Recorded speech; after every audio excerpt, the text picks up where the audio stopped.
Would you like hope and healing during the struggles of life? May I suggest that you anchor yourself to the text.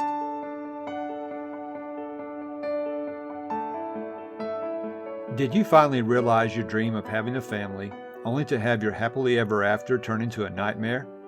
Do you find yourself up late at night wondering why nothing you try as a parent is working? Are you searching for adoption resources and a support team but can't find any? Hi neighbor, welcome to Anchors of Encouragement. I'm Tim Maudlin, husband, adoptive parent, Bible class teacher, and the persistent encourager. I too felt the joy of having a family of my own, and I wished we could be like other adoptive families. I knew we were doing our best, but nothing seemed to work. And I kept asking myself, why is this happening to us? In Anchors of Encouragement, my mission is to throw adoptive parents a lifeline and be your anchor, to offer biblical mindset support and to provide stability when life gets unstable. If you're ready for real and raw talk that leads to peace beyond comprehension, so you not only survive but thrive in life's storms, this podcast is for you. Hope and healing are on the way. Hi neighbor, I would like to welcome you to another journaling episode of Anchors of Encouragement. Journaling has become a big part of my life. I saw what it was able to do for my son when he was in residential treatment. It helped him to learn to like himself again. There's a quote that I like to share with you.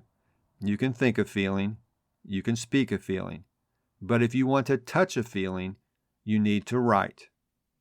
Today I want to share 2 journaling prompts with you. I want to help you touch the feelings that come from this question. Why do good people suffer? That was the subject in episode 27. In that episode, I shared with you the story of Joseph from the book of Genesis. He faced many struggles in his life. One of the things he did throughout was he never forgot God. And eventually, through the perspective of time, he was able to look back and understand why he went through the things he did, why he struggled with all those things during his life. One of the ways that will help a person to not forget God is to anchor yourself in the text. That's why I shared the story of Joseph with you. His story is one of resiliency. Through all his struggles, he never forgot God. And we can look back at his story and get our own sense of hope and healing, because if he can do it, you and I can do it too. There was a passage that I shared with you in that story from the New Testament, the book of Romans chapter 5. I would like to share it with you again today because this will be a way that you can anchor yourself in the text. And by that I mean to remind yourself of the promises of God. Listen as I read Romans chapter 5, verses 3 and 4. But we also glory in tribulations, knowing that tribulation produces perseverance, and perseverance character, and character hope. These are amazing promises that God gives us if we simply stay the course, if we get through our struggles. Here's your first prompt.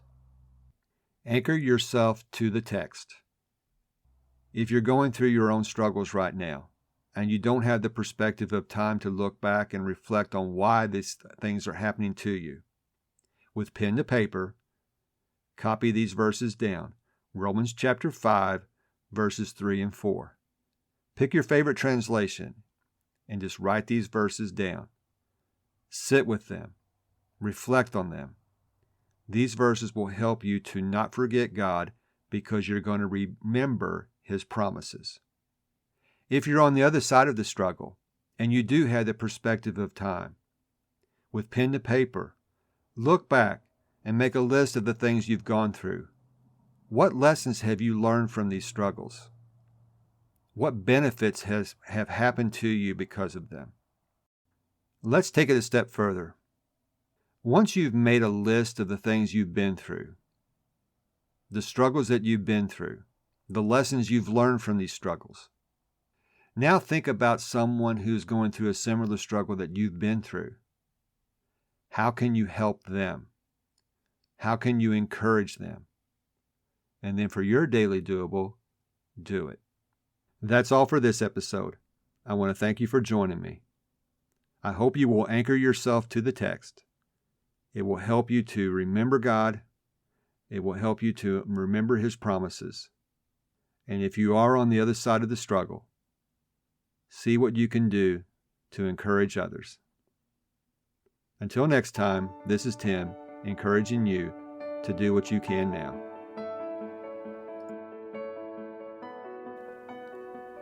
If this podcast has given you the courage and confidence to face storms in your life, the number one way you can thank me is to leave a written review on Apple Podcasts. Tell a friend about the show. Take a screenshot of this episode and share it in your Instagram stories and tag me at Tim Maudlin. You can also connect with me in my Facebook group, Anchors of Encouragement. So until next time, this is Tim encouraging you to do what you can now.